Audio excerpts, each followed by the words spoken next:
Voilà, il est 10 heures. Bienvenue à celles et ceux qui nous ont rejoints pour ce webinaire L'expertise SIM pour les acteurs de la ville. Nous allons vous présenter l'utilisation des données au service des projets d'aménagement urbain avec nos trois participants, enfin trois intervenants, Elisa Roland, Nicolas Naville et Daniela Belziti. Donc on peut passer tout de suite à une présentation un peu générique de l'ambition et des valeurs du CSTB. Donc, pour celles et ceux qui ne le savent pas, le CSTB, c'est le Centre scientifique et technique du bâtiment. C'est une entreprise publique à caractère industriel et commercial au service de ses clients et de l'intérêt général. L'ambition du CSTB, c'est d'anticiper les bâtiments et la ville de demain, accompagner et sécuriser les projets de construction durable, créer de la valeur ajoutée pour nos clients et partenaires, les aider à améliorer la qualité et la performance de leurs réponses, produits, systèmes, ouvrages et services. 5 valeurs clés du CSTB, donc l'écoute, service client, l'excellence, tu es passé un petit peu trop vite si tu veux revenir, merci. L'excellence et la rigueur scientifique et technique, l'impartialité et la transparence, l'ouverture et la RSE. Donc nos enjeux, c'est bien évidemment participer au développement des villes et territoires durables pour le bien-être des citoyens, donc accompagner la transition numérique, développer l'économie circulaire et la gestion des ressources, améliorer la qualité des ambiances urbaines, accompagner les villes face au changement climatique, accélérer la transition énergétique et environnementale. Donc pour ce faire, nous avons développé une feuille de route recherche à 3 échelles qui part du composant performant, qui enchaîne sur le bâtiment responsable pour arriver à la ville durable, avec 5 thématiques scientifiques: l'énergie environnement, santé confort, maîtrise des risques, numérique, usage économie, et 4 domaines d'action stratégique de la recherche, donc bâtiments et quartiers pour bien vivre ensemble, bâtiments et villes face au changement climatique, économie circulaire et ressources pour le bâtiment, innovation, fiabilisation de l'acte de construction, rénovation, avec un certain nombre de partenariats académiques, de la recherche privée, de la recherche publique.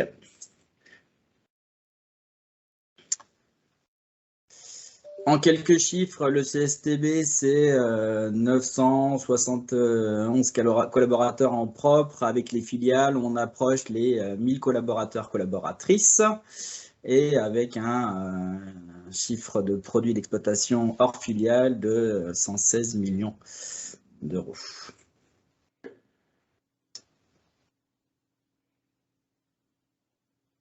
Ouais, sur la slide précédente, j'ai oublié de préciser, mais ce qui était intéressant, c'était quand même de remarquer que la partie recherche contractuelle et expertise représente en gros un quart du chiffre d'affaires du CSTB, qui est plutôt connu pour ses activités technologiques. Donc, il est toujours bon de préciser, mais le CSTB, ce n'est pas que les ATEC, les ATEX, les DTU. On fait plein d'autres choses, comme on va pouvoir vous le présenter aujourd'hui. Donc, slide suivante. Donc nos intervenants, nous commencerons par Nicolas Naville, chef de mission numérique pour la qualité environnementale des villes et bâtiments, travaille à la direction technologie de l'information, comme Elisa Roland, qui est responsable division développement des usages numériques et BIM, et Daniela Belziti, qui est responsable d'activité commerciale, transition numérique, et donc responsable de cette division de la direction technologie de l'information. Je passe tout de suite la parole à Nicolas. À toi. Merci beaucoup, Jérôme, pour ces quelques éléments d'introduction sur le CSTB. Voilà, ce qu'on voulait vous proposer aujourd'hui, c'est un panorama assez global, des perspectives associées à une meilleure utilisation des données dans les opérations d'aménagement, basées sur nos travaux récents et en cours avec des aménageurs. Donc après une courte introduction sur les enjeux autour de ces données, de projets d'aménagement, on passera en revue un certain nombre d'usages et les perspectives associées sur la base d'exemples de travaux qu'on a pu conduire ou qu'on est en train de conduire. On s'attardera ensuite, dans un troisième temps, sur la question de, concrètement, ce que peut signifier pour un aménageur de s'engager dans une démarche SIM. On verra ce qu'on met derrière cet acronyme.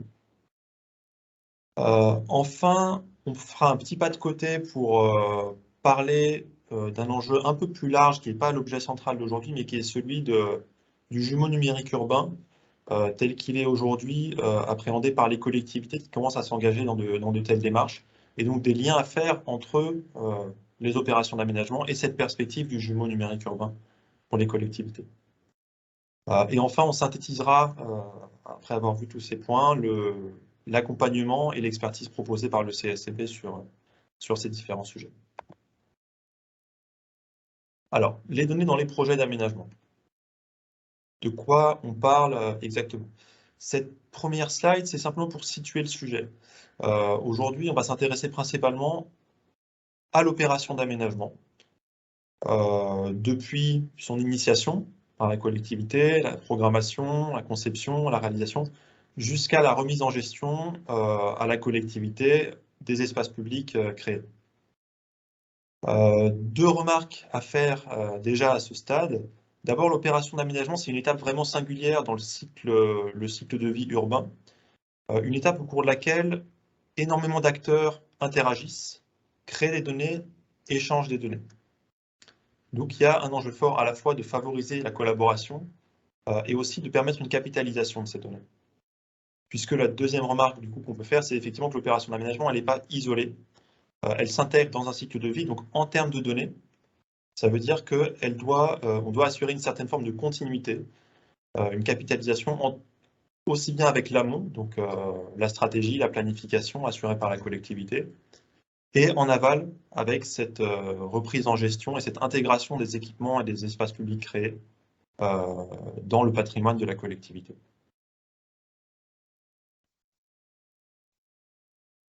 Alors, une opération d'aménagement, c'est un objet complexe, c'est en réalité un outil de coordination des développements urbains, et une opération va intégrer en son sein en réalité plusieurs projets, que ce soit donc ici en haut à droite des programmes immobiliers, différents projets d'espace public qui vont être découpés au sein de l'opération d'aménagement. Donc, quand on parle de données dans une opération d'aménagement, il faut bien distinguer, à notre sens, ces trois échelles. L'échelle des lots immobiliers, l'échelle des projets d'espace public, et une troisième échelle qui va être spécifique justement à l'opération d'aménagement, qui est à gauche ici l'échelle de la coordination urbaine d'ensemble. Et qui elle-même va reposer partiellement sur des données issues à la fois des lots, des espaces publics, mais aussi sur des données spécifiques directement produites par l'urbaniste. Alors, on parle de démarche SIM par parallélisme avec l'acronyme BIM. Donc, on est sur le Building Information Modeling, qu'on étend au niveau urbain au City Information Modeling. Alors, on n'est pas forcément fan d'utiliser des acronymes qui parfois parlent pas à tout le monde, mais à la fois en l'occurrence, le SIM, c'est quand même ça parle à beaucoup d'acteurs aujourd'hui. Et ce qu'on met derrière nous, c'est principalement voilà, la question de la modélisation et l'utilisation des données à l'échelle urbaine, donc cette échelle de la coordination urbaine d'ensemble, l'échelle des espaces publics et l'utilisation également de certaines données issues des lots. Si je prends un exemple, celui du suivi par exemple de l'artificialisation et de la pleine terre, de l'imperméabilisation des sols, c'est un usage typiquement qui va mobiliser des données issues de ces trois échelles.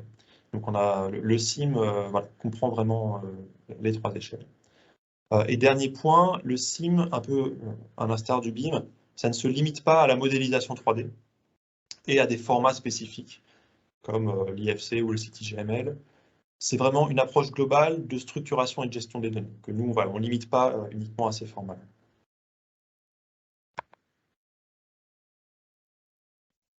Alors comment ça se traduit en termes de données? Alors qui dit plusieurs échelles dit aussi plusieurs sources, plusieurs types, plusieurs formats de données. On l'a représenté ici pour indiquer que finalement un modèle SIM va comprendre, intégrer des données qui vont provenir, alors à droite justement des modèles des lots immobiliers, notamment des modèles BIM, dans leur format respectif. Là encore, qu'on ne limite pas uniquement au format BIM, mais aussi au format classique utilisé par les concepteurs. Les modèles issus de la conception des espaces publics, là aussi avec à la fois des formats BIM et des formats de CAO plus classiques.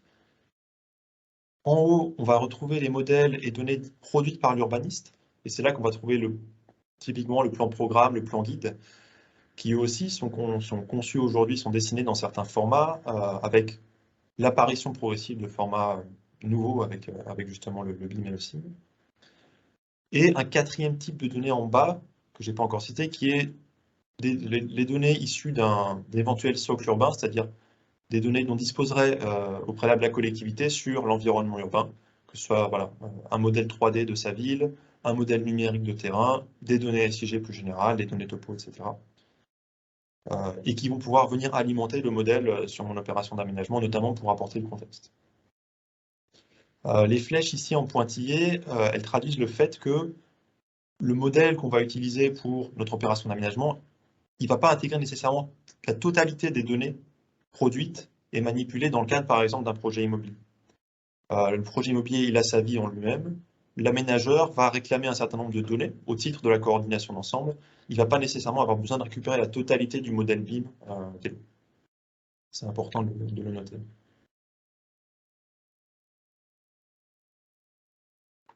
Alors, on l'a vu, une opération d'aménagement, elle se caractérise par de très nombreux intervenants, c'est ce qu'on a représenté ici sur la gauche de la slide, qui créent et échangent des données. Alors, les aménageurs, l'urbaniste, les bureaux d'études, les promoteurs, ces architectes, les entreprises, que ce soit au niveau des espaces publics ou des lots, mais aussi les services de la collectivité ou les services instructeurs de l'État ou de la collectivité sur, par exemple, les permis de construire. Dans ce contexte-là, qu'est-ce qu'on attend d'une meilleure utilisation des données? Et en particulier, d'une gestion collaborative de l'information.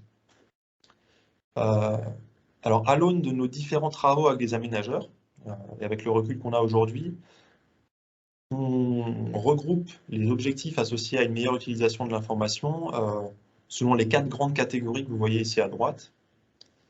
La première qui consiste à améliorer le pilotage et l'évaluation de l'opération au regard des objectifs fixés.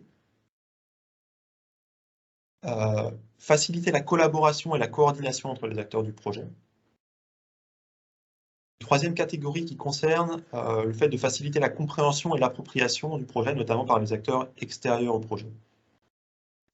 Et enfin, le dernier, mais qui est important, cette question de la capitalisation de l'information et d'être en capacité de transmettre les informations utiles à la collectivité pour le reste du cycle de vie, finalement, du quartier qui est construit. Point.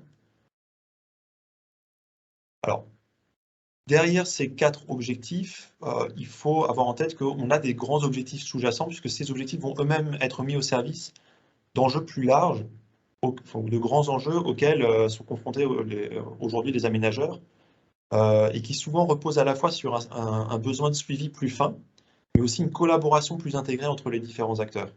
On peut penser aux questions environnementales au sens large, que ce soit l'arrivée de la comptabilité carbone et de la question du carbone avec les analyses en cycle de vie, qui vont se généraliser à la fois au niveau des lots et des opérations d'aménagement. On pense aussi à la problématique de la maîtrise de l'imperméabilisation, de l'artificialisation, de la végétalisation en ville, qui sont des problématiques complexes, voilà, nécessitant une collaboration accrue et un suivi plus fin. On y reviendra au travers des exemples. Voilà. Donc, ce qu'on vous propose maintenant, c'est, comme annoncé, de passer en revue un certain nombre d'usages sur chacune de ces grandes catégories d'objectifs. Et pour ce faire, je vais passer la parole à ma collègue Elisa Roland, qui a été impliquée dans de nombreux de ces projets. Merci Nicolas. Donc, comme tu le disais, on va suivre un fil rouge, à savoir les 4 objectifs présentés par Nicolas. Chaque objectif sera décliné en un certain nombre d'usages et ce sont ces usages que nous allons vous présenter. Donc, le premier, améliorer le pilotage et l'évaluation des opérations au regard des objectifs fixés. Alors, merci Nicolas. Le premier usage que l'on présente, c'est le suivi du programme. Donc, nous sommes là sur une opération d'aménagement portée par Euroméditerranée. Et plus précisément, nous sommes à Marseille, sur le quartier Les Fabriques. Ici, il s'agit donc de visualiser le plan programme par typologie en associant une codification, un code couleur à chaque objet de la maquette. Au-delà de juste cette visualisation, il s'agit également de travailler sur l'objectif de suivi tout au long du développement de l'opération, de la bonne trajectoire, pour s'assurer qu'à la fin de l'opération, on arrive bien à tenir les objectifs globaux initialement fixés. Tu peux passer au slide suivant, merci. Alors, lorsqu'on parle de mise en place de démarches SIM, pour nous, nous mettons toujours en place des référentiels de données. Quand je parle de référentiels de données, je parle de codifier, de connaître de façon précise et non ambiguë les objets et les différentes propriétés associées aux objets. Et pourquoi cela? Parce qu'en fait, ça permet d'avoir des données qui sont exploitables par les machines d'une part, mais également, ça permet d'harmoniser l'ensemble des maquettes sur les différentes opérations portées par l'aménageur. Donc ici, sur l'opération Descartes, nous pouvons visualiser donc avoir une certaine visualisation de la maquette en associant un code couleur à certaines valeurs de propriété d'objets BIM. Donc on voit les surfaces à dominante végétale d'une part en haut, et puis les surfaces à dominante minérale.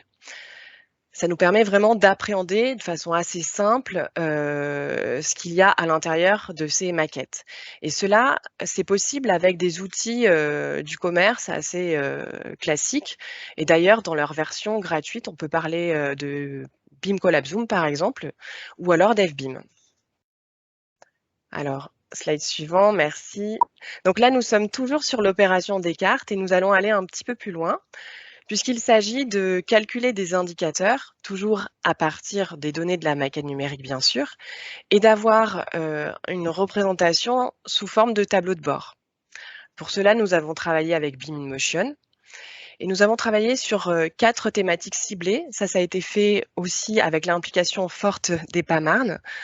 Donc les 4 thématiques sont la nature en ville, l'occupation, l'artificialisation des sols, la programmation bâtie et la mobilité. Et cela, on le fait sur les 3 échelles. Donc l'échelle espace public, l'échelle lot immobilier, donc pour identifier vraiment travailler sur un seul lot, mais également le projet d'ensemble où on va avoir des remontées d'informations à la fois des espaces publics et des différents lots immobiliers. Sur l'usage suivant, voilà, nous travaillons avec Bordeaux Euratlantique sur l'utilisation des données des maquettes numériques et plus précisément des maquettes des lots immobiliers pour alimenter certains outils existants chez Bordeaux Euratlantique. Et en l'occurrence, là, il s'agit de l'outil du calcul du score bois développé par l'Institut technologique FCBA. On a d'autres travaux, on va vous les présenter assez rapidement. Donc, de façon globale, tout ce qui concerne les sols, c'est un sujet très important avec voilà, le suivi, l'évaluation des pleines terres, de la végétalisation, de la perméabilisation et le suivi de l'artificialisation des sols. Alors ça, c'est un enjeu fort avec notamment la loi climat et résilience qui fixe... Ah, j'ai un retour, un écho. Est-ce que quelqu'un peut couper son micro, s'il vous plaît? Merci. Il vient de s'allumer, j'ai l'impression. Ouais, merci, ça a l'air d'être bon. Donc, avec la loi climat et résilience qui fixe l'objectif dès 2050 de zéro artificialisation nette. On parle aussi de ZAN. Et ça, c'est un sujet d'actualité puisqu'il y a 3 projets de décret qui sont actuellement en consultation publique et cela jusqu'au 25 mars.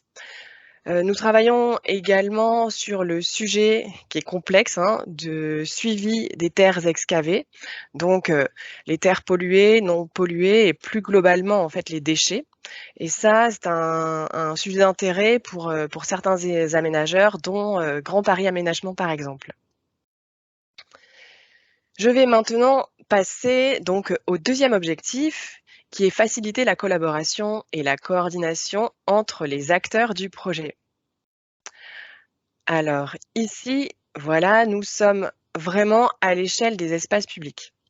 Nous allons avoir différentes maquettes numériques et à partir de ces maquettes numériques, nous allons pouvoir identifier les conflits ou bien le non-respect de certaines distances réglementaires, et cela sur des éléments tels que les réseaux, donc les réseaux entre eux aussi, les fosses des arbres et certains mobiliers urbains, notamment les mobiliers enterrés ou semi-enterrés, comme les conteneurs de déchets ou encore les mobiliers ayant des fondations.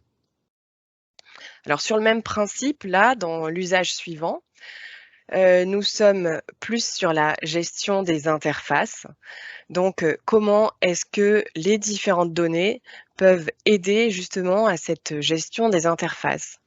Et là, il s'agit, donc on est sur, là on visualise l'opération Belvédère portée par Bordeaux Euratlantique. Et donc là, on peut travailler sur les sujets de nivellement, de code de seuil, le sujet de cohérence entre le bâti et l'espace public, et également le raccordement réseau public, réseau privé.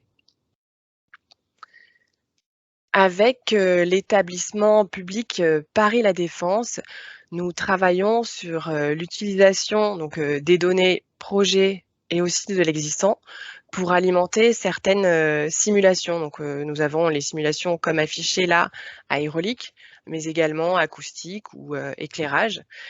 Nous alimentons donc les simulations, mais également nous visualisons dans le socle numérique ces résultats.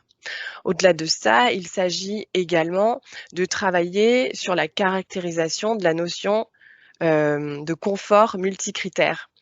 Donc, c'est en partie grâce aux données de simulation, mais ça ne se limite pas à ces données-ci. Alors, il y a d'autres travaux ou perspectives en lien avec les objectifs de réduction du CO2. Nous travaillons sur l'articulation entre la démarche SIM, donc la gestion des données au niveau d'un aménagement, et la démarche carbone dans le cadre d'une opération d'aménagement. Pour cela, nous sollicitons bien sûr nos camarades experts au CSTB de ces sujets carbone. Ça, nous le travaillons avec Bordeaux Euratlantique. Alors, avec EPAMarne et en association avec Z Studio, nous travaillons et nous expérimentons le permis de construire BIM. Un sujet intéressant où voilà, nous essayons de travailler sur la continuité de la donnée et fournir des données voilà, plus intéressantes pour travailler sur ce sujet avec les instructeurs du permis de construire. Bien sûr, cette démarche fait apparaître de nouveaux rôles et de nouvelles missions. Donc, on parle généralement du BIM Manager, du SIM Manager, de la MOSIM, on parle même de Data Manager. Mais au-delà de cela, il y a une évolution aussi des missions de certains acteurs. On pense à la place de l'urbaniste et des ingénieristes.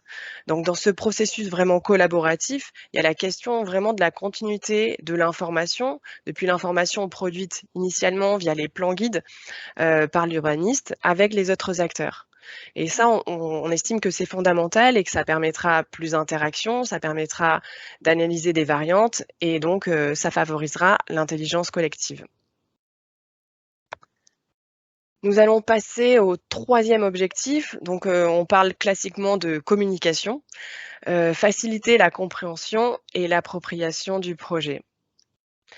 Donc là, je vais revenir sur l'opération Les Fabriques, donc portée par Euroméditerranée à Marseille.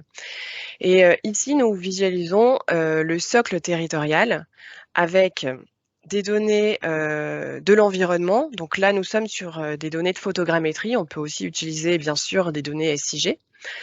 Des données urbanistiques, ce sont les boîtes à chaussures colorées. Des données des projets de l'eau, ce que l'on voit en bas à droite. Et puis, bien sûr, les données des espaces publics avec les différentes thématiques, les voiries, les espaces verts et la végétation, le mobilier urbain, les réseaux et les équipements de voirie. Et c'est ce socle numérique, pardon, je t'ai fait... Ce socle numérique, il va évoluer suivant les différents livrables reçus par l'aménageur. Donc, il va vraiment être évolutif et s'enrichir au fur et à mesure du développement de l'opération. Tu peux passer à la suite. avec Espace Ferroviaire. Donc sur l'opération Ordonneur Poissonnier, nous envisageons de travailler vraiment sur des actions de participation citoyenne en mobilisant justement les données BIM. L'idée, c'est de présenter depuis les phases très amont les évolutions du projet et notamment les évolutions suite au retour des citoyens. Donc, il y a le côté visuel, bien sûr, mais il y a aussi les aspects indicateurs, toujours, issus de la maquette, pour présenter ces évolutions. Enfin, je vais présenter le 4e objectif, capitaliser l'information et la transmettre à la collectivité. Donc là, pour capitaliser l'information et bien sûr pour l'exploiter, j'en ai déjà un petit peu parlé avant, il s'agit pour nous, et c'est essentiel, de constituer un référentiel de données. Je le rappelle, donc un référentiel de données, c'est de savoir exactement de quoi on parle en termes d'objets et en termes de propriétés. Bien sûr, les référentiels que l'on a réalisés, ils s'enrichissent avec les opérations qui sont lancées au fur et à mesure en BIM et avec les retours d'expérience pour soit s'enrichir, soit évoluer. Si on a un référentiel de données qui est posé, on va pouvoir faciliter la vérification de la qualité des maquettes numériques et des données. Donc là, on va pouvoir mettre en regard les données reçues avec ce référentiel. Sur la transmission à la collectivité, l'enjeu, c'est vraiment la continuité de l'information. Donc là, la perspective vraiment, c'est le DO numérique. Après, il va falloir bien sûr s'adapter suivant la maturité et la capacité à s'approprier justement de ce sujet par la collectivité. En tout cas, il faudra anticiper l'intégration dans le SI de la collectivité et des outils d'exploitation. Donc vraiment commencer à travailler sur quelles données sont nécessaires pour le suivi de la collectivité par la suite. Voilà, j'en ai fini avec la présentation des usages. Alors, je suis désolée, j'ai pas pu parler de tous les projets d'aménagement avec qui on travaille, tous les aménageurs. Donc, voilà, il y en a d'autres, mais j'ai dû faire des choix. Là, je vais revenir maintenant sur la mise en place de la démarche. Je vais pas parler vraiment du déploiement avec des questions de conduite du changement, des questions de réorganisation justement de la structure de l'aménageur. Je vais vraiment revenir à ce fil rouge que sont les objectifs et voir comment échanger avec vous sur le choix des usages, quelles sont les questions à se poser, quelles sont les préconisations et les enjeux. Donc classiquement, on dit toujours qu'il faut poser, d'une part, tu peux revenir au slide précédent, je te dirai, Nicolas, il faut toujours partir des enjeux et des objectifs pour ensuite passer, définir précisément les usages. Et ça, on rappelle, hein, c'est fondamental de définir les usages, puis ensuite les mettre en place, les mettre en action, c'est-à-dire les expérimenter, et bien sûr, à la fin, les évaluer. Tu peux passer au slide suivant. Mais comment passer donc d'objectifs vraiment globaux à des usages précis? Comment les prioriser, comment les choisir?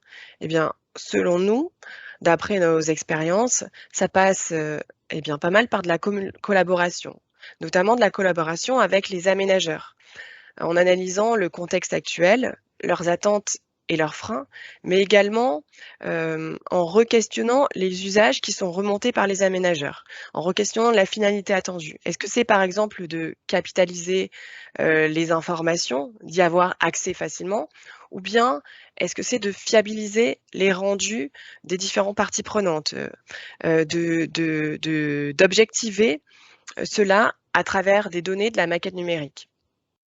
Bien sûr, une fois qu'on a un petit peu précisé le contour de l'usage, il est toujours intéressant de travailler et d'analyser les processus actuels. Voilà, le contexte, vraiment d'avoir un autre éclairage, le contexte terrain, des bureaux d'études, des autres parties prenantes. Sur la grille d'analyse que l'on fait sur chaque usage, elle est multifacette. Bien sûr, il y a l'analyse de la complexité technique, de la maturité des outils et des standards, et derrière aussi l'interopérabilité des outils. Il y a aussi à analyser la maturité des acteurs. Quand je pense, par exemple, à l'usage de DOE numérique, il va falloir réfléchir si la collectivité est en capacité de s'approprier cet usage-là. Sinon, on va pouvoir le traiter, mais d'une façon un petit peu différente. L'impact sur les processus traditionnels, sur certains usages, on est dans la même philosophie qu'actuellement, et d'autres vont vraiment faire bouger beaucoup plus les choses. Je pense par exemple à des usages qui touchent vraiment les missions de l'urbaniste avec un plan guide interactif par exemple. La complexité du jeu d'acteurs, voilà, et aussi des intérêts qui peuvent être différents. Par exemple, si on travaille avec sur des usages en lien avec les opérateurs immobiliers, eh bien, eux aussi ont leurs propres intérêts. Il va falloir avoir une petite analyse pour savoir qu'est-ce qui peut bloquer en amont, essayer de le préciser. La résilience et la réplicabilité, et notamment derrière la nécessité de qualité des données. Sur des usages type calcul d'indicateurs, on a besoin d'avoir des données extrêmement précises. Sinon, bien sûr, comme vous l'imaginez, les indicateurs seront faux. Donc là, il va falloir aussi réfléchir à comment est-ce qu'on est en capacité de demander des données extrêmement bien renseignées et comment aussi s'en assurer. L'implication de l'aménageur. Certains usages sont quasiment neutres pour l'aménageur. Quand je parle à tout ce qui concerne la détection des clashs, par exemple, voilà, c'est vraiment neutre pour l'aménageur. Et puis, les coûts associés, certains usages vont nécessiter des outils spécifiques et sur mesure, engendrant un certain nombre de coûts. Dans notre approche, on part toujours de l'existant à la version cible, et donc on a une double vision, donc une approche pragmatique. Qu'est-ce qu'on peut faire à l'heure actuelle en innovant un petit peu, mais voilà, en restant vraiment pragmatique, et une approche plus ambitieuse et innovante, notre version cible, vraiment la poser et la définir. Slide suivant, s'il te plaît. Je vais un tout petit peu parler de la mise en place, et je vais revenir sur certains enjeux, notamment la frugalité de la donnée. On n'en a pas parlé, c'est essentiel. La donnée, elle a un coût. Elle a un coût donc pour la créer, mais également pour la mettre en place. Une donnée, si elle n'est pas utilisée, ça n'a aucun sens de la demander. Il faut vraiment toujours, quand on met en place un usage, se questionner sur cette donnée, si je la demande, à quoi elle me sert et est-ce qu'elle va vraiment me servir. La continuité de la donnée, en s'appuyant sur les formats les plus adaptés, on a tendance, dans un premier temps, à vouloir tout capitaliser absolument dans les maquettes numériques. Je pense que c'est pas la bonne façon de faire. Il faut vraiment se reposer sur les formats les plus adaptés. Certains, pour par exemple la capitalisation de certaines données, sont plus simples, plus maniables et plus adaptés donc. Concernant les points d'attention, bien sûr, ça paraissait logique, hein, il faut bien identifier les responsables des usages, qui va développer cet usage-là, et bien s'appuyer sur les parties prenantes pour développer ces usages. L'aménageur, il va dans les différents cahiers des charges BIM ou cahiers de prescription BIM à destination des opérateurs immobiliers, il va définir quels usages il attend, mais le développement de ces usages, pour la plupart du temps, vont être développés par les différentes parties prenantes. Ça permet aussi de faire adhérer justement à cette démarche-là en n'imposant pas tout d'en haut. Mais cependant, il y a certains usages, comme on a vu, où l'aménageur est vraiment impliqué. Et dans ce cas-là, il va devoir poser de façon précise les données nécessaires qu'il attend. Certains outils ou notamment plateformes collaboratives. Alors là, voilà, je voudrais bien préciser, on n'impose pas en tant qu'aménageur des plateformes collaboratives pour les maîtrises d'œuvre internes. Quand je parle de plateforme collaborative, je parle de la plateforme d'échange entre l'aménageur et les différentes parties prenantes. Donc pour transmettre de l'aménageur aux différentes maîtrises d'œuvre des données et également pour en récupérer et puis derrière aussi les processus collaboratifs associés. Et bien sûr, les processus internes et les ressources humaines et les outils aussi internes à l'aménageur.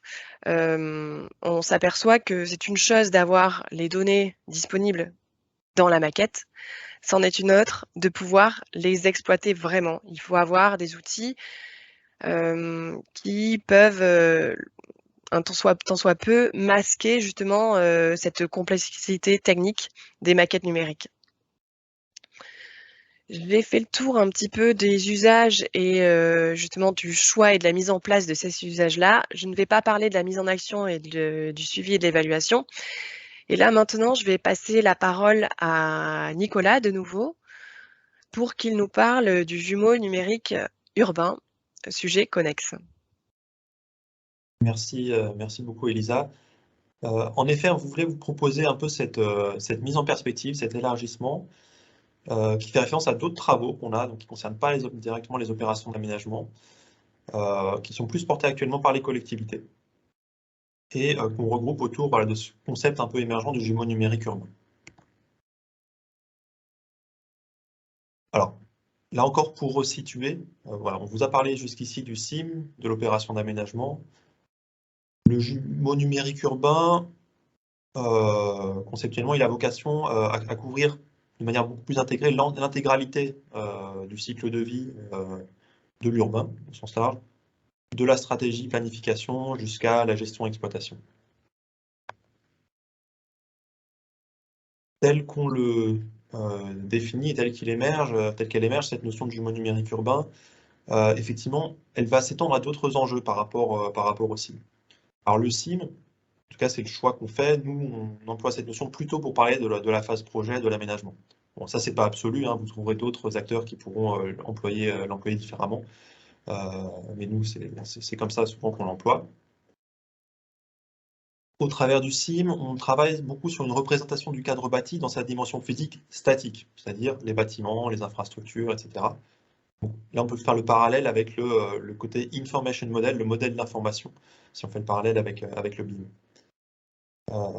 Le CIM met aussi l'accent sur la démarche de conception collaborative, donc la démarche de modélisation, le information modeling, dans la définition du BIM, qui est cette démarche souvent associée donc, à la phase projet. Avec le jumeau numérique urbain, on va mettre l'accent sur de nouveaux enjeux. Le premier, très important, la question de la gestion de l'information sur la totalité du cycle de vie de la ville. Avec cette problématique, au-delà de la phase projet, de maintenir une information fiable et à jour sur la totalité du cycle de vie, au gré des évolutions de la ville, de la maintenance, des interventions, etc. Avec l'enjeu, pour assurer ça, de la gouvernance de la donnée sur le cycle de vie. Un deuxième aspect très important, qui dit intégration par une collectivité, dit interopérabilité et lien avec les outils d'exploitation de la collectivité, et intégration dans les dynamiques qu'on appelle aujourd'hui d'urbanisation des systèmes d'information des collectivités, au sens de mise en relation des différents pans des systèmes d'information entre eux. C'est une grande tendance actuelle, et le jumeau numérique ne doit pas faire exception, ça ne doit pas être un objet à part, il doit s'intégrer dans ce paysage-là. Troisième focale un peu du jumeau numérique par rapport au CIM, l'apport, l'intégration de données dynamiques de plusieurs types. On va retrouver des données de capteurs, des remontées citoyennes, les données issues des outils d'exploitation. Et un quatrième aspect qui résulte un peu du précédent, qui est assez technique, mais qui est souvent mis en avant quand on parle du jumeau numérique dans d'autres domaines, industriels ou au niveau du bâtiment, c'est vraiment cette capacité qu'on recherche à simuler le comportement de la ville en ajustant le modèle sur la base des données réelles. Donc c'est ce lien entre le modèle physique, les données dynamiques et les capacités de simulation. Alors, rapidement, deux expériences de travaux récents ou actuels pour illustrer cela. Une collaboration avec l'établissement public Paris La Défense, alors qui n'est pas une collectivité, mais qui émane des collectivités locales dans ces missions de gestion du territoire, de son territoire d'intervention. Où là, on a travaillé donc sur la constitution d'un socle urbain au format CityGML, qui est le standard ouvert pour les maquettes urbaines, avec à la fois le relevé de l'existant, le travail sur la structuration de ces données sous la forme d'une base de données 3D s'appuyant sur le format CityGML, et pouvant interagir avec différents systèmes et outils dans une logique d'ouverture et d'interopérabilité. Et ce socle a été utilisé pour expérimenter un certain nombre de simulations et d'analyses. On en voit quelques exemples sur la gauche, avec par exemple l'éclairement, les cartes de bruit ou encore la qualité de l'air. Et Lisa nous montrait tout à l'heure aussi des simulations aéroniques. Et enfin, des travaux, alors là, beaucoup plus récents, qui démarrent tout juste, avec une collaboration avec Rennes Métropole, autour de leur jumeau numérique urbain. C'est une des collectivités probablement les plus avancées, les plus matures sur ces initiatives.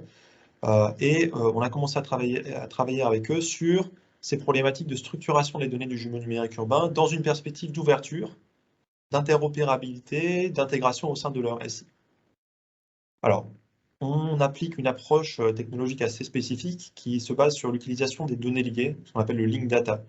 C'est des approches issues du web sémantique, qui, en gros, pour résumer en 3 mots, qui visent à mettre l'interopérabilité au plus près des données elles-mêmes, pour le simplifier. Et on va essayer de mesurer dans quelle mesure ça peut présenter un potentiel pour justement le jumeau numérique urbain. En expérimentant cela sur des usages portés par Rennes Métropole et basés justement sur la nécessité de croiser des données multiples. Voilà pour ces petits pas de côté, on va dire, sur la question du jumeau numérique urbain. Mais bien sûr, nous, on intègre vraiment le SIM et le jumeau numérique urbain dans une même réflexion, puisque, comme on l'a vu, cet impératif de continuité de la donnée nous impose de raisonner sur les mêmes clés de lecture, les mêmes référentiels, pour pouvoir justement avoir une continuité de la donnée sur la totalité du cycle de vie. Voilà, donc, comme annoncé en introduction, on va vous proposer maintenant de synthétiser un peu en vous présentant une synthèse de l'accompagnement et de l'expertise du CSTB sur ces questions d'utilisation des données dans les opérations. Et je passe pour cela la parole à ma collègue Daniela Belziti. Oui, merci Nicolas. Bonjour à tous. Donc effectivement, vous l'avez bien vu, sur toutes ces questions-là, nous avons cité de nombreux partenaires pour appuyer nos propos.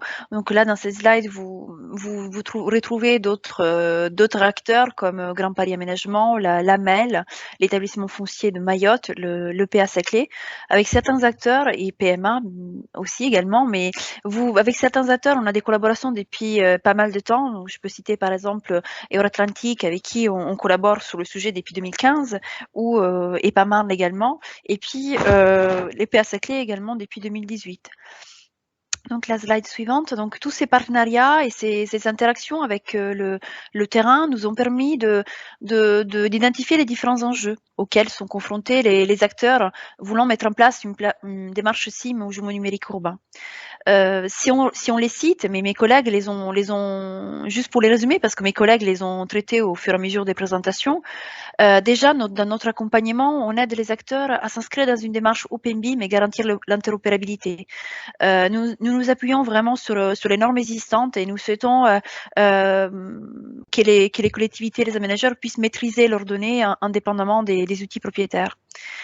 Également, comme citait Elisa tout à l'heure, il y a la question de la description des données, des propriétés, des objets, des propriétés associées, notamment pour les espaces publics. Et pour cela, nous prenons en compte les évolutions prénormatives sur l'urbain. Comme on l'a vu, la complexité, la difficulté également de pouvoir intégrer des données à différentes échelles du projet, pouvoir les traiter simultanément, donc les données venant de l'immobilier, des espaces publics, et puis aussi les données provenant de la coordination urbaine d'ensemble. Toutes ces données sont utiles à l'aménageur de la collectivité pour avoir vraiment une vision d'ensemble de son projet. Et puis, ce qui est important, là où nous semble y avoir un fort enjeu, c'est vraiment pouvoir gérer la donnée sur l'ensemble du cycle de vie du projet, pouvoir vraiment suivre, alimenter et faire évoluer la donnée aux différentes phases pour que les modèles puissent s'enrichir, jusqu'au transfert vers la collectivité qui pourra effectivement reprendre en main ces données et pouvoir vraiment les capitaliser. Ensuite, il y a la question qui a été soulevée de assurer la continuité de la donnée entre les acteurs de projet intervenant aux différentes phases. Dans cette continuité de la donnée, on peut s'appuyer sur l'utilisation des plateformes collaboratives. Nous appuyons en particulier sur la plateforme Croquis, la plateforme de l'État. et puis également de pouvoir s'appuyer au sens de la norme sur des environnements de données communs. Mais comme notamment Elisa l'a rappelé, également Nicolas, la mise en place d'une démarche SIM au jour numérique requiert un investissement fort de la part des acteurs et peut pas être déployé de manière immédiate. Il faut bien évidemment, et donc nous aidons les acteurs à définir des stratégies des déploiements, tenant compte des ressources techniques, humaines et puis de l'écosystème des acteurs. Il est très important de faire le lien effectivement avec l'ingénierie locale et faire le lien aussi avec les acteurs déjà en place sur les opérations. On pense notamment aux AMO BIM et SIM avec qui on s'articule. Et in fine, comme nous accompagnons pas mal les expérimentations, vous avez vu dans les exemples qui ont été fournis, pas mal de sujets innovants sur l'artificialisation nette, sur la question du PC BIM. Donc, sur toutes ces questions-là, on aide les acteurs à mettre en œuvre, à suivre et puis évaluer les expérimentations, dans l'objectif qu'on puisse déployer des usages aussi innovants avec les acteurs les plus avancés et qui répondent vraiment à des besoins spécifiques. In fine, ces démarches, la pérennité, la réussite de ces démarches, elle est pour la réussite de la démarche, il est essentiel de favoriser l'appropriation et la montée de compétences des équipes sur des enjeux qui sont complexes et qui doivent également être mis en place progressivement. La slide suivante, s'il te plaît. Tu peux dérouler toutes les, merci. Et du coup, si on repère un peu trois étapes clés de notre accompagnement qui se veut vraiment multi-étapes, parce qu'on pense qu'il y a un enjeu, il y a des enjeux, il y a des difficultés vraiment à traiter la continuité des étapes. Donc nous intervenons souvent en amont pour aider les acteurs, les collectivités, les aménageurs à bâtir leur vision stratégique. Cette vision stratégique, elle se bâtit sur la base d'une étude des besoins, comme l'évoquait Elisa tout à l'heure. Il faut se poser la question, quel usage, quelles données dans la durée et quelles sont les ambitions. Et cela part vraiment de quelles sont les pratiques actuelles, quels sont les besoins actuels. Et puis, en voulant faire cet croisement des données, il est important aussi de s'appuyer sur les données existantes, notamment dans un cadre jumeau numérique. Donc, nous pouvons également intervenir sur un audit des données. Mais le SIM, à la fois le SIM et notamment le jumeau numérique, s'insère dans des systèmes d'information préexistants dont il est important de faire l'analyse technique pour voir notamment les possibilités d'interopérabilité avec les modèles. Également, dans cette vision stratégique, il est important de définir les ambitions. Qu'est-ce qu'on veut faire aujourd'hui, qu'est-ce qu'on veut faire demain, et quels sont les usages clés pertinents que l'acteur va vraiment être en capacité de mettre en œuvre, qu'ils soient des usages plutôt classiques, ou des usages plutôt innovants, comme ceux qu'on a cités tout le long de la présentation. Et puis, comme je le disais, ces démarches sont requièrent de mettre en place un déploiement progressif. Et donc, nous intervenons également à mettre en place des feuilles de route et des stratégies de déploiement, échelonnées dans le temps, avec une montée en charge progressive sur l'utilisation d'outils ou sur les usages déployés. Mais pour pouvoir dialoguer efficacement avec les acteurs, notamment en début de collaboration, nous sommes souvent amenés à sensibiliser les acteurs pour qu'ils puissent être des interlocuteurs avertis et qu'ils puissent vraiment dialoguer avec nous sur ce qu'ils souhaitent, sur les opportunités du BIM et du SIM et du jumeau numérique. Et puis, in fine, on élabore notamment, on aide à élaborer des documents stratégiques. On pense notamment, par exemple, aux chartes BIM, SIM, ou d'autres documents résumant les ambitions et aussi la manière de mettre en œuvre les sujets, qui seront après repris et déclinés dans la mise en œuvre. En termes de mise en œuvre, bon, bien évidemment, comme je disais, on peut aider, notamment c'est les usages innovants, en complément avec les AMO, BIM ou SIM déjà intervenants dans les projets, on peut aider sur les usages innovants à préciser les documents contractuels, notamment par exemple les cahiers des charges. À choisir les outils collaboratifs permettant les échanges entre les acteurs. Et puis, ça a été rappelé tout à l'heure, on peut vraiment efficacement, on peut déjà tout court déployer les usages si les données sont bien présentes, sont bien là et elles sont de qualité. Et du coup, nous développons des outils de contrôle des qualités, des checkers, souvent sur mesure pour les acteurs par rapport aux problématiques qui les intéressent. Cette étape, elle est vraiment primordiale c'est la base pour pouvoir déployer toute la démarche. Puis également, on peut accompagner, en étant centre de recherche, la spécification faut que des tiers développent ou développer nous-mêmes des prototypes expérimentaux et des services sur mesure, des applicatifs qui vont calculer des indicateurs propres à un acteur donné ou visualiser de manière intégrée, par exemple, les simulations. On fait le support aux usages innovants des maquettes, comme j'ai déjà cité, et puis on peut superviser le déploiement. Souvent, les acteurs se trouvent, notamment au début de la mise en œuvre de la démarche, confrontés un peu au bras de fer, peuvent être confrontés à des bras de fer sur l'atteinte des exigences avec les promoteurs ou avec d'autres acteurs. Donc, il est important de garder le cap. Et nous pouvons notamment aider les acteurs à superviser ce déploiement pour qu'ils répondent bien à la stratégie et aux enjeux que se posent les acteurs. Puis, in fine, cela n'a du sens de déployer toutes ces démarches si on arrive à la pérenniser. Et donc, on peut également faire des bilans, des mises en œuvre de la démarche pour identifier ce qui a marché ou pas, et aider à généraliser notamment les usages innovants. L'idée, c'est que, notamment avec certains partenaires, on a déployé sur 1, 2, 3 opérations, et puis à un moment donné, on se pose la question, et comment on généralise l'ensemble des opérations, comment j'industrialise les prototypes sur mesure qui ont été développés. Et puis, in fine, dans la pérennisation, nous pouvons aider à l'appropriation des outils, cette phase de prise en main. Vraiment, dans notre posture, les outils ne sont pas une boîte noire. Les outils que nous proposons et développons pour les acteurs doivent être complètement appropriables. Les acteurs, à terme, doivent pouvoir être autonomes dans leur usage. Et donc, cette étape-là est vraiment importante. Puis, in fine, en association avec le CSTB Formation, nous pouvons proposer des formations, notamment sur mesure, par rapport au niveau de maturité et aux exigences des collectivités ou des aménageurs. Et j'ai terminé. Merci à nos 3 intervenants. Donc, merci à vous pour ces présentations très intéressantes. Merci aux participants pour les nombreuses questions. Donc, mes collègues ont commencé à répondre à quelques-unes. On va les rebalayer. Il nous reste 10 minutes à peine.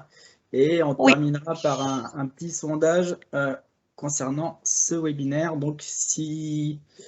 Oui, je vais prendre quelques questions. Ok, vas-y. Donc, par exemple, la question de Madame Chibout sur comment se fait l'intégration des données hétérogènes issues des sources intervenants différents pour permettre la collaboration. Notamment Elisa, par exemple, si tu veux répondre à cette question. Oui, merci. C'est un sujet vaste, alors je ne suis pas sûre de répondre vraiment précisément à la question. En tout cas, il y a vraiment le sujet des plateformes collaboratives pour déjà avoir accès à l'information, qui est un premier sujet de collaboration. Avoir facilement accès, que toutes les parties prenantes des différents projets aient accès justement à cette information. Les données sont hétérogènes, il y a certaines données, bien sûr, qui sont les maquettes numériques comme on l'a vu. Ensuite, il y a des données normalement qui sont en lien direct avec les données BIM, et donc il n'y a pas de différence justement de ces données. Je pense aux données DWG par exemple, qui sont issues des modèles BIM, voilà. Donc l'intégration, elle se fait vraiment dans les process, dans les conventions justement réalisées par les maîtrises d'œuvre, qui vont vraiment définir sur les processus de collaboration entre ces différentes données qui vont intervenir dans les différentes phases du projet. Merci Elisa. Il y a peut-être une question pour toi ou pour Nicolas sur est-ce que le CIM, notamment pour la partie espace public, est implémenté par les acteurs, urbanistes, paysagistes, VRD, comme un moyen de conception ou bien juste comme un livrable qui se développe en parallèle de la démarche traditionnelle? C'est plutôt, une question pour les acteurs, mais peut-être depuis notre observation de ce qui se passe. Tout à fait. C'est un peu, on avait la même question au départ finalement sur le BIM partie bâtiment, c'est-à-dire que l'on avait à la fin du projet, hop, quelqu'un qui refaisait les livrables BIM, et puis voilà, on avait un projet BIM alors qu'on n'avait pas du tout un projet BIM. On avait des données en 3D, mais pas l'aspect collaboratif. Là, il peut arriver, suivant la maturité des acteurs, que ça se passe encore, mais vraiment, on est dans la même démarche que le bâtiment, c'est-à-dire de travailler, de modéliser directement des données et d'avoir les rendus directement en BIM. Alors, on sait que sur les outils de modélisation d'infrastructures, il y a un petit gap à passer. On n'est pas tout à fait, on modélise pas directement via des objets, donc il y a un tout petit gap à passer pour avoir des livrables BIM, mais c'est pas grand-chose, c'est quasiment automatique. Et donc on est vraiment dans une démarche intégrée et pas juste la démarche traditionnelle. Et à la fin avoir les rendus BIM.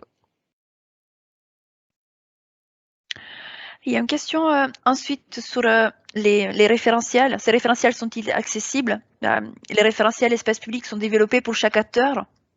Donc, non, on ne peut pas accéder comme ça aux documents clés d'un aménageur ou d'un maître d'ouvrage, une collectivité.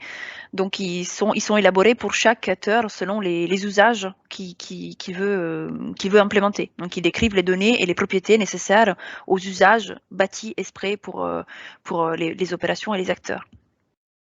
Il y a une question peut-être pour Nicolas. Vous avez montré le socle CityGML. Est-ce que d'autres sources de données sont utiles pour constituer le jumeau numérique de la ville, maquette natif, SIG, IFC? Oui, alors un peu par définition, pour nous, le socle numérique, il a vocation à intégrer justement les différentes sources. Déjà, ce socle CityGML lui-même, il doit être issu d'un relevé qui peut venir dans une approche très simple. On peut prendre des données en fait déjà existantes de l'IGN et essayer de les transformer en données 3D, par exemple la BD Topo. Souvent après, on va se baser sur des relevés, par exemple par photogrammétrie à partir d'orthophoto aérienne, pour avoir voilà, un modèle 3D un peu plus fin. Donc voilà, on a des sources issues de relevés. Après, on va intégrer typiquement les données projets, quand il y a des projets qui viennent s'insérer. Et pour nous, ce qui est très important, c'est ce côté, l'intégration entre la 3D et les données traditionnelles. C'est un peu quelque chose qui fait défaut aujourd'hui. Parce qu'on s'aperçoit que voilà, on part sur des approches 3D, mais pour répondre à des questions simples qui sont aujourd'hui bien traitées par les SIG, du coup, on est en difficulté.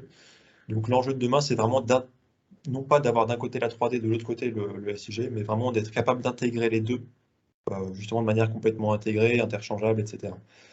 Ça, c'est un gros enjeu pour pouvoir, voilà, quand on reçoit des maquettes, quand on a notre maquette urbaine, pouvoir aussi calculer des indicateurs simples, surfaciques, la surface de pleine terre, la surface d'espace végétalisé, et pas uniquement avoir les éléments 3D très complexes. Donc effectivement, le but, c'est bien d'intégrer tout ça dans un processus et un flux de données qui intègre ces différentes sources. Merci Nicolas. Il y a une question sur les normes, les référentiels dont vous parlez d'un point de vue SIM. Oui. Oui. Je peux y répondre. Donc, en fait, on travaille avec plusieurs aménageurs. On essaie d'avoir déjà une démarche qui est homogène sur l'ensemble des aménageurs. Et on essaie ensuite de remonter certains sujets à des organismes de pré-normalisation. En fait, c'est notre objectif pour intégrer des remontées du terrain et aller vers la pré-normalisation. Quand je parle donc on est vraiment à l'échelle plutôt pré-normalisation. Quand je parle de normes, on parle aussi notamment de tout ce qui est classification. La classification, c'est un sujet qui existe, bon, qui n'existe pas fait par des organismes français, mais qui existe à l'échelle du bâtiment. À l'échelle des espaces publics, une classification précise, ça n'existe pas et ça serait intéressant justement d'avoir des standards qui nous permettent de savoir vraiment de quoi on parle et de ne pas réinventer la roue à chaque fois et d'avoir quelque chose de standardisé qui permettra notamment de baisser les coûts parce que voilà, tous les acteurs, tous les bureaux d'études se positionneront sur ce standard-là et pas sur le référentiel de l'aménageur. Ok, merci Elisa. Peut-être pour garder le timing, il nous reste juste 2 minutes. Ouais. J'ai répondu à quelques questions dans le chat, mais peut-être Jérôme, Est-ce que partage vous accompagnez le sondage. des entreprises marocaines sur le domaine du BIM et du SIM? Petite question qui peut être intéressante. Est-ce que vous travaillez J'ai répondu dans le chat. J'ai répondu dans le chat. Non, pas pour l'instant. Non, pas pour l'instant. Mais on est ouvert à toute proposition. Tout à fait. On voulait avoir votre ressenti à chaud sur votre perception de l'approche SIM. Donc, on a préparé un petit sondage que je vous partage.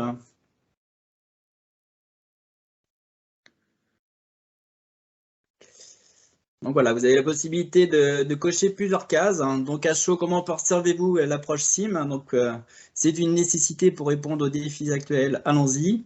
C'est complexe, mais ça vaut le coup. C'est utile pour certains sujets. Trop lourd, pas convaincu à ce stade.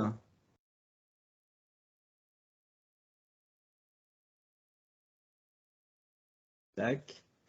Donc normalement, vous devez voir les pourcentages qui apparaissent en temps réel.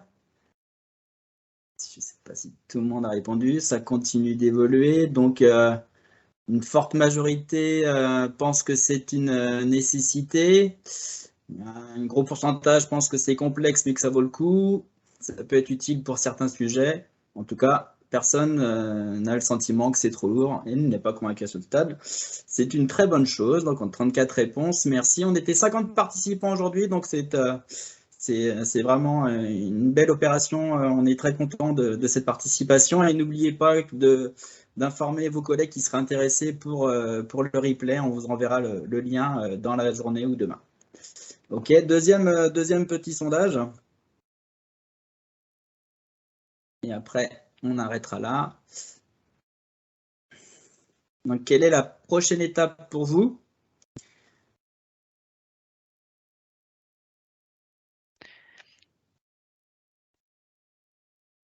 Je ne comprends pas. Ah si, ouais, c'est bon, ça apparaît. Voilà, quelle est la prochaine étape pour vous? Donc, est-ce qu'il vous faut encore un peu plus de temps de réflexion? Est-ce que vous êtes curieux d'en apprendre un peu plus? Est-ce que vous voulez tester sur une opération? Et enfin, est-ce que vous souhaitez prendre contact avec les experts du CSTB? Donc, allons-y, allez-y.